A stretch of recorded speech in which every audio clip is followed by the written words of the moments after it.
Cha-ching, right? So I did a little more research into what was shelf stable and what was safe. The oxygen absorbers and how, the moisture content that had to be in place for that to be a safe way to preserve the food. And then realized I can have freeze-dried sausage in there too and have like a sausage and, oh wait, they make freeze-dried shredded cheese. I can have a cheesy sausage spaghetti and it's all shelf stable 10 to 15 years and it's something I can all put in a jar and have ready for my family.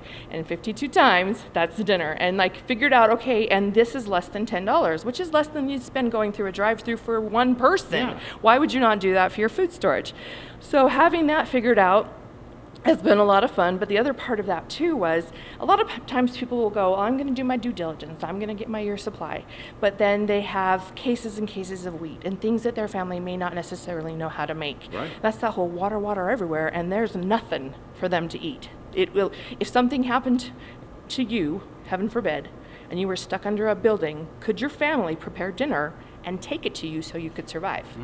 Or if you died, would they survive? Would they be able to make, you Good gotta point. make it simple. Yeah. You gotta make it something fun and fast and simple. And with these jars, you just line up the jars, you put the ingredients measured into it. I took all the rocket science out of it, all the recipes, and there's 100 and something plus recipes. Some of them extremely gourmet, all the way up to Indian dal with cardamom pods and basmati rice and fancy stuff that, and a lot of ones for different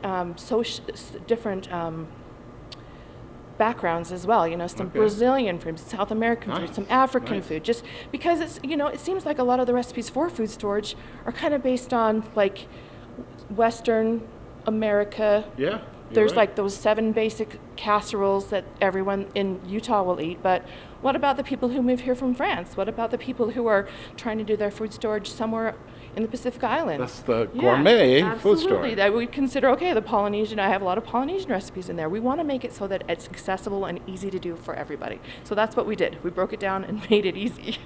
Food storage, but you can rotate through those as well. Absolutely. For 6 Yes. months you could rotate through them, and then in 6 months from now you can have another planning where your whole family gets together and designs what they're going to have. That's an awesome idea. You can do a 2-week program. You can, instead of 7 days, you can do 14 days. And then we get to where we figured out, how much grain makes how many loaves of bread, and then you get to the basics of teaching your family, now we're supplementing those meals with 3 loaves of wheat bread, or we're supplementing them with those other things, but get that basic in place, because if something does happen, you just never know. And maybe it's not some giant catastrophe that happens. Maybe somebody in your family loses their job and you need to live off that food storage for a while. You want it to be food that your family is not going to be like, oh my gosh, you lost your job. Horrible. When I lost my job several years back, and my kids didn't know for about 3 months. They were eating the same high off the hog stuff that they had out their meals in the jar, and they had no idea.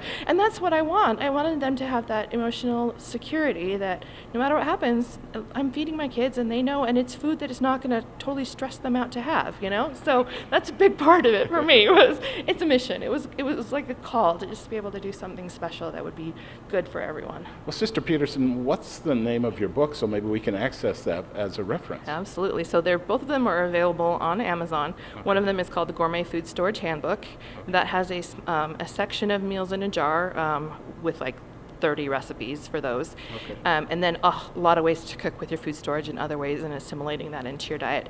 And then the second book is the Meal in a Jar Handbook, and it is all about that, all the shelf stable safety and all the stuff they need to know, and how to do those meals and good flavor and where to buy everything, and so those are 2 great references that will keep people on track for being able to do their food storage. Awesome. And if somebody needs to get a hold of Sister Peterson, they can contact us, or do you have an email address they can use? I do. They can contact Stephanie at cheftestbakeress.com, or they can just go to my website, cheftest.com, and there's a link over to my blog. Mm-hmm. Very good.